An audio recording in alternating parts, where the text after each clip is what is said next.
تو اگر حضرت عمر فرات کے کنارے کتا مرنے کا رسپانسبل ہے تو یزید ابن معاویہ کے دور کے اندر یہی واقعہ ہوا ہے نا، حسین ابن علی کی شہادت، تو وہ کوئی ذمہ دار نہیں ہے اسی فرات کے کنارے؟ تو ایک طرف تو آپ سب کو یہ کہانی کرواتے ہیں کہ جی وہ سیدنا عمر نے فرمایا تھا کہ دریائے فرات کے کنارے اگر کتا بھی پیاسا مر جائے تو میں جواب دے ہوں، یہ کہانی کروائی ہوئی ہے نا، دریائے فرات کے کنارے کتا مر جائے، اور آپ کو پتا ہے دریائے فرات کے کنارے سیدنا حسین بھی شہید ہوئے، دریائے فرات کے کنارے حسین ابن علی 70 سے زیادہ اپنے ساتھیوں کے ساتھ مظلومانہ شہید کر دیے جائیں۔ اگلا سوال ہے، اسی محرم الحرام 1441 ہجری میں بریلوی مکتبہ فکر کے مفتی اعظم پاکستان کی ایک ویڈیو منظر عام پر آئی ہے جس میں انہوں نے واضح طور پر کہا ہے کہ یزید ابن معاویہ کا نہ تو قاتل حسین ہونا ثابت ہے اور نہ ہی قتل حسین علیہ السلام پہ راضی ہونے کا ثبوت ملتا ہے۔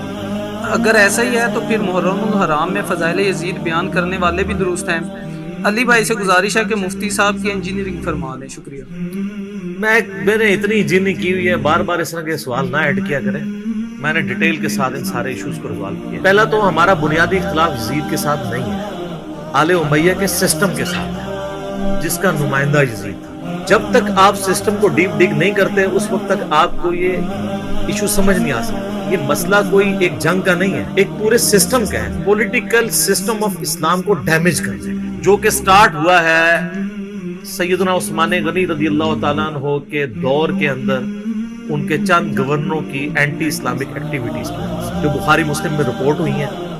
رپورٹ تو پہلے کی ہوئی تھی، منظر عام پہ میں لے کے آیا۔ آپ کو تو یہ کہانی کرائی گئی تھی، ایک عبداللہ بن سبا تھا، 40,000 صحابہ کو ایک بندے نے اس کی مت مار دی، تو پھر تو سب سے بڑا بزرگ تو وہ ہوا کہ 40,000 صحابہ جو رسول اللہ کی تربیت یافتہ تھے، ایک بندے نے ان کی مت مار دی، تو رسول اللہ کی تربیت کدھر گئی صلی اللہ علیہ وسلم؟ یہ بالکل کہانی تھی، صرف آل امیہ کو چھپانا تھا۔ وہ تو جب میں نے بخاری مسلم سے حدیثیں سامنے لے کے آیا ہوں کہ حضرت عثمان غنی رضی اللہ تعالیٰ کے ساتھ صحابہ کا اختلاف کیا تھا، حضرت عثمان رضی اللہ تعالیٰ عنہ کی شخصیت اس کی وجہ سے زیرو سے ملٹیپلائی نہیں ہو جائے گی۔ اگر حضرت آدم علیہ السلام سے غلطی ہوئی ہے تو حضرت آدم کو ہم نے زیرو سے ملٹیپلائی نہیں کر دیا، ان کا مقام اپنی جگہ ہے، غلطی ہے، اس کو ہائی لائٹ کرنا ہوگا، ورنہ آپ انصاف کا خون کریں گے، اور جب آپ انصاف کا خون کریں گے تو آپ پٹیں گے پھر۔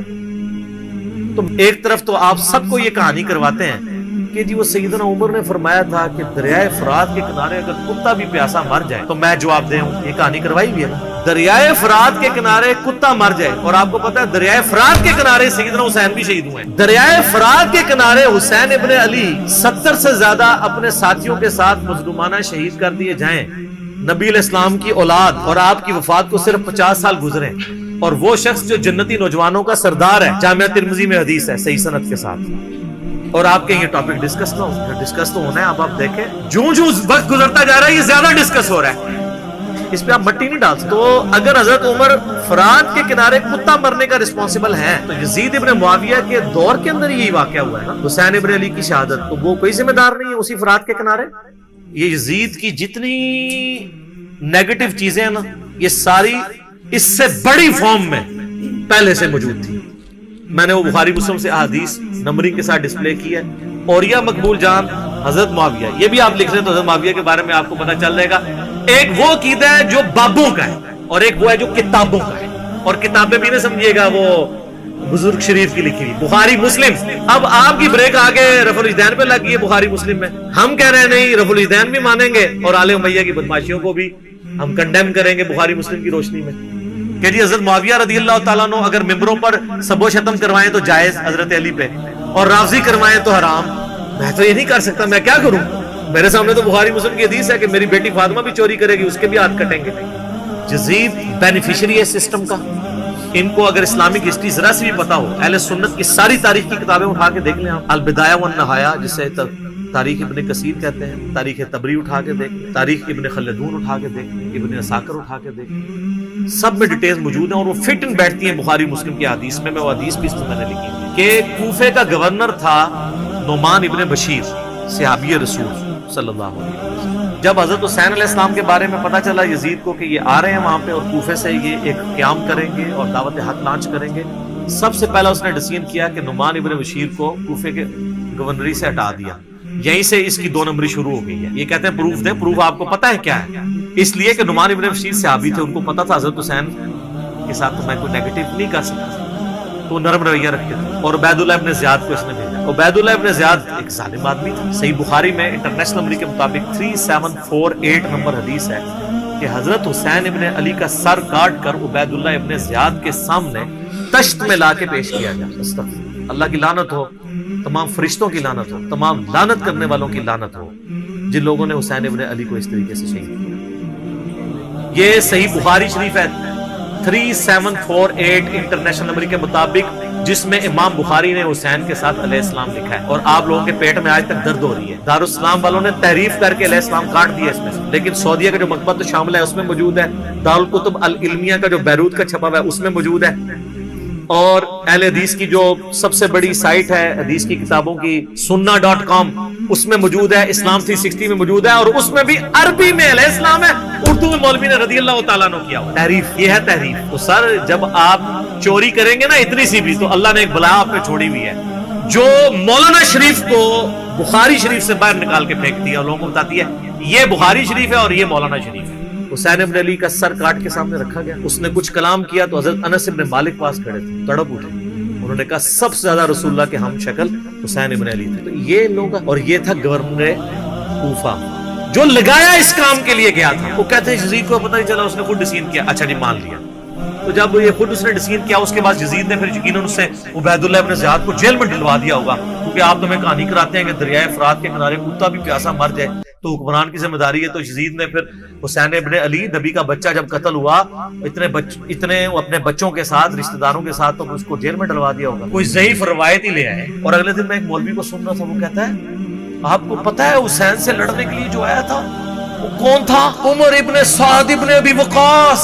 یہ اسی طریقے سے میں کہوں کہ وہ طوفان نوح کے اندر جو غرق ہو گیا, آپ کو پتا ہے کون تھا؟ وہ حضرت نوح کا بیٹا تھا. تو انو میں ہی چپیڑ مار سکتا. سعد ابن ابی وقاص کا مرتبہ زیادہ ہے حضرت نوح کا. تو آپ دھونس لگا رہے سعد ابن ابی وقاص کی ہمیں رضی اللہ تعالیٰ عنہ. وہ تو اشرم و اشرم میں سے. نوح کا بچہ اگر کافر نکلا ہے تو سعد کا بچہ اگر غلط نکلا ہے وہ کہتے ہیں وہ نبی کے ماموں تھے. وہ یار کہانیاں کرانی بند کرو. یہ اسی طریقے سے کہ وہ ترک رفع دہن پہ کہتے ہیں ابن مسعود کا مرتبہ آپ کو پتا ہے؟ او ابن مسعود کا مرتبہ پتا ہے؟ ابن مسعود سے پہلے وہ ثابت بھی ہو, پھر اگلی بار مرتبے ہوں گے. ناموں کا روگ. سعد ابن ابی وقاص کو, سر آپ کو, ہمارے تو وہ لیڈر ہیں, میں نے کتنی حدیثیں پیش کی ہیں. صحیح مسلم میں حدیث ہے 6220. انہوں نے تو حضرت معاویہ کے ساتھ پھٹا لے لیا تھا جب حضرت علی پہ سب و شتم کروانے لگے تھے. سعد ابن ابی وقاص جیسا تو شیعان علی کوئی نہیں تھا. آپ ہمیں بتا رہے ہیں اس کا بیٹا تھا. اس کے بیٹے کے کرتوت بھی صحیح مسلم میں موجود ہے. وہ ابے کو سب سے زیادہ پتا ہوتا ہے نا میرا بچہ کیا ہے. ابھی تو کربلا ہوا نہیں ہوا تھا.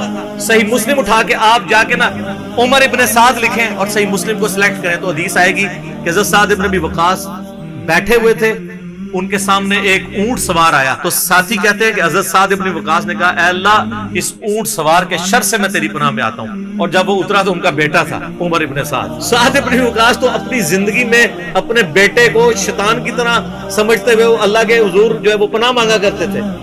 اور دیکھ لیں سعد کی پھر کرامت ویژن دیکھ لیں. اور وہ آگے کہتے ہیں ابا جی سارے لوگ خلافت میں آپ بھی کوئی حصہ لے لیں, کوئی گورنر شورنر بن جائے. شروع تو ہی لالچی سی اور اسی کو رہ کی لالچ دی تھی. میں بتا رہا ہوں تاریخ اسلام میں جو باتیں ہیں نا آل امیہ کی بدماشیوں کو ہائی لائٹ کرتی ہیں, فٹ ان بیٹھتی ہیں بخاری مسلم. یہ لشکر لے کے آیا تھا حضرت حسین ابن علی کے خلاف لالچ میں. اس کا اثر کیا ہوا بعد؟ تو یہ پورا پلان ہوا تھا. اور اگر کہتے ہیں نہیں یہ حادثاتی طور پہ ہو گیا تو بعد میں پھر سزا دینے کی وہ سزا الٹا اس کے اوپر آپ کو پتا ہے مدینے والوں نے بیعت توڑ دی تھی یزید کی. حالانکہ وہ پہلے بھی تلوار کے زور پہ لی تھی حضرت معاویہ نے رضی اللہ تعالیٰ عنہ. ہم تو رضی اللہ عنہ ہی کہیں گے, ہماری مجبوری ہے. سانو نبی دا منہ ماردا ہے تو انو نبی دا منہ نہیں ماردا, تو آج تک یزید دی وکالت کر رہے ہوں. لیکن ہم صرف نبی علیہ السلام کو دیکھنے کی وجہ سے احترام کرتے ہوئے رضی اللہ عنہ کہہ دیتے ہیں. یہ فرق ہے علی کے شیعہ میں اور معاویہ کے شیعہ. علی کے شیعہ پھر ایسے ہوتے ہیں, شیعہ پولیٹیکل ٹرم. تو اہل مدینہ نے بیعت توڑ دی جو یہ پیش کرتے ہیں بخاری مسلم سے. عبداللہ بن عمر لوگوں کو سمجھاتے تھے یزید کی بیعت نہ توڑو. وہ جو جن لوگوں کو سمجھا رہے تھے انہوں نے انجینئر صاحب کی ویڈیوز دیکھ کے بیعت توڑی تھی. وہ کون تھے؟ وہ بریلوی تھے, دیوبندی تھے, اہل حدیث تھے, شیعہ تھے. کون تھے؟ صحابہ اور تابعین تھے جو بیعت توڑ رہے تھے. تو اس سے یہ بھی تو ثابت ہوتا ہے جس طرح آپ کہتے ہیں جی وہ پگڑی پہ مسا ہو جاتا ہے تو پھر جرابوں پہ بھی ہو جائے گا, کیونکہ پگڑی بھی کپڑے کی ہوتی ہے, جرابیں بھی کپڑے کی. تو اس سے پگڑی بھی تو ثابت ہوتی ہے. آپ تو ننگے سر نماز پڑھتے ہیں, آپ تو لال رومال رکھتے ہیں, پگڑی بھی تو ثابت ہوتی ہے. تو جو بیعت توڑ رہے تھے وہ کون تھے؟ صحابہ اور تابعین تھے. حضرت ابن عمر ان کو روکتے تھے, اس لیے روکتے تھے کہ ان کو پتا تھا کہ جب یہ بیعت توڑیں گے تو ان کے ساتھ وہی کچھ ہوگا. اور اسی وجہ سے حضرت حسین کو بھی ابن عمر سمجھایا کرتے تھے